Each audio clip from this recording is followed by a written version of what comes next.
बहुत समय पहले की बात है। एक सुंदर और छोटे से गांव में श्याम नाम का एक किसान रहता था।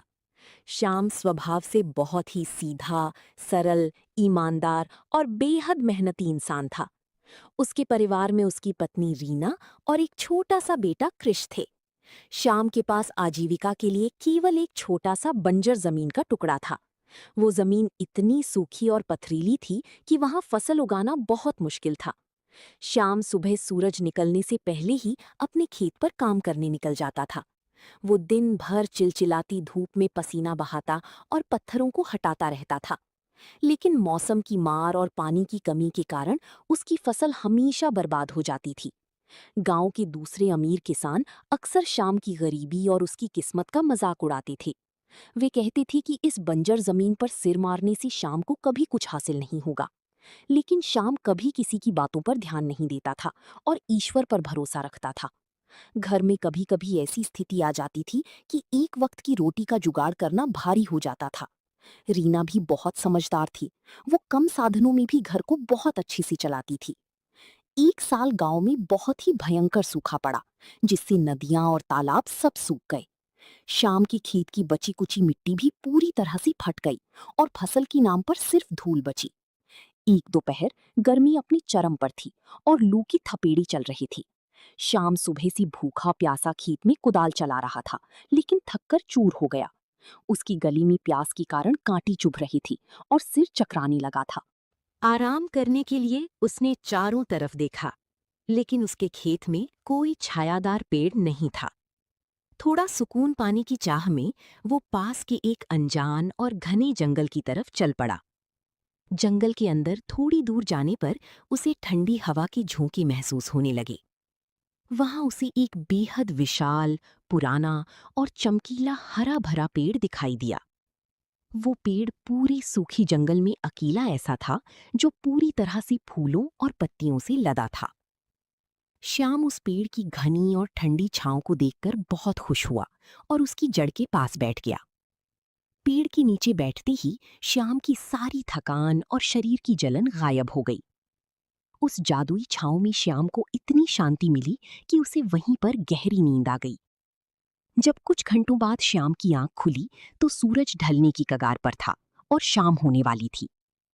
जागते ही श्याम के पेट में भूख के मारे चूहे कूदने लगे और उसे बहुत कमजोरी महसूस हुई।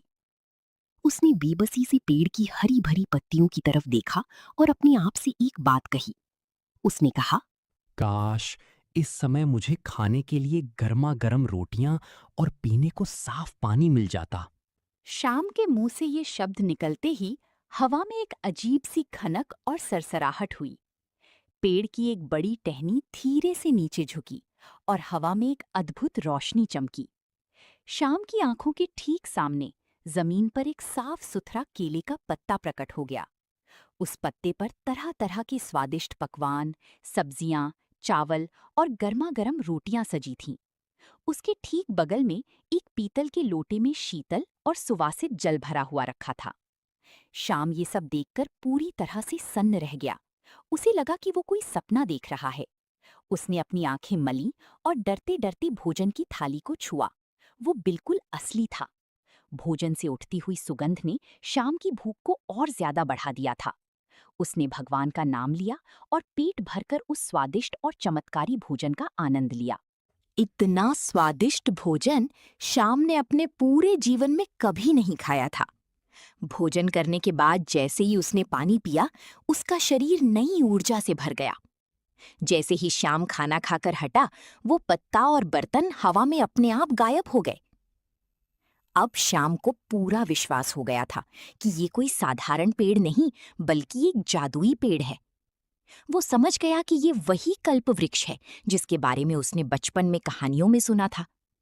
श्याम ने उस जादुई पेड़ के तने को छुआ और हाथ जोड़कर उसे बार बार धन्यवाद दिया। श्याम बहुत गरीब था।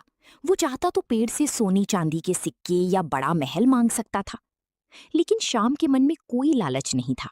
वो दूसरों का हक मारना या मुफ्त का खाना नहीं चाहता था। उसने पेड़ से कहा, हे देव वृक्ष, आपने मेरी भूख मिटाकर मुझ पर बहुत बड़ा उपकार किया है। मुझे बिना मेहनत की दौलत नहीं चाहिए, क्योंकि बिना मेहनत का धन इंसान को आलसी बनाता है। बस आप मेरी बंजर जमीन को उपजाऊ बना दीजिए, ताकि मैं खुद मेहनत करके अनाज उगा सकूं। और मुझे थोड़े से अच्छे किस्म की बीज दे दीजिए, ताकि मैं अपने परिवार का पेट पाल सकूं। जादुई पेड़ श्याम की इस निस्वार्थ भावना, संतोष और ईमानदारी को देखकर बहुत प्रसन्न हुआ। पेड़ की पत्तियों से एक मधुर संगीत जैसी आवाज गूंजी, मानो वो मुस्कुरा रहा हो। अचानक जंगल में एक बहुत तेज सुनहरी रोशनी फैली और चारों तरफ खुशबू बिखर गई। श्याम को लगा कि पेड़ ने उसकी प्रार्थना स्वीकार कर ली है और वो खुशी खुशी अपने घर की तरफ दौड़ा। जब श्याम अपने खेत के पास पहुंचा तो वहां का नजारा देखकर उसकी आंखें फटी की फटी रह गईं।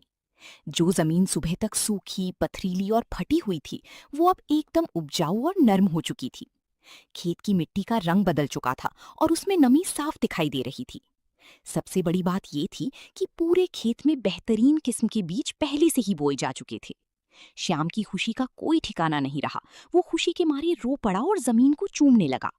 उसने घर जाकर अपनी पत्नी रीना को पूरी बात बताई, लेकिन रीना को पहले यकीन नहीं हुआ। जब रीना ने खुद खेत पर जाकर मिट्टी देखी तो वो भी भगवान और उस जादुई पेड़ की लीला पर हैरान रह गई। अब श्याम दुगनी उत्साह के साथ अपने खेत की देखभाल में जुट गया। उसने सुबह शाम खेत को पानी दिया और फसलों की सुरक्षा के लिए चारों तरफ घेरा बनाया। जादुई बीजों का कमाल था कि कुछ ही दिनों में खेत से छोटी छोटी हरी पौधे बाहर निकल आए। गांव के लोग जब श्याम के खेत से गुजरते तो वे अपनी आंखों पर विश्वास नहीं कर पाते थे। जो लोग कल तक श्याम का मजाक उड़ाते थे, अब वे उसकी हरी भरी फसल को देखकर दांतों तले उंगली दबा रहे थे। कुछ ही महीनों में श्याम का पूरा खेत सोने जैसी लहलहाती हुई फसलों से भर गया। उस साल पूरी इलाके में सूखा था, लेकिन श्याम का खेत ऐसा लग रहा था मानो साक्षात स्वर्ग उतर आया हो। फसल कटाई का समय आया तो श्याम के खेत से उम्मीद से 10 गुना ज्यादा अनाज निकला। अनाज की गुणवत्ता इतनी बेहतरीन थी कि शहर के बड़ी बड़ी व्यापारी उसे खरीदने के लिए श्याम के घर आने लगे। श्याम ने अपनी फसल को बहुत अच्छे दामों में बेचा और उसे बहुत सारे पैसे मिले। उन पैसों से श्याम ने सब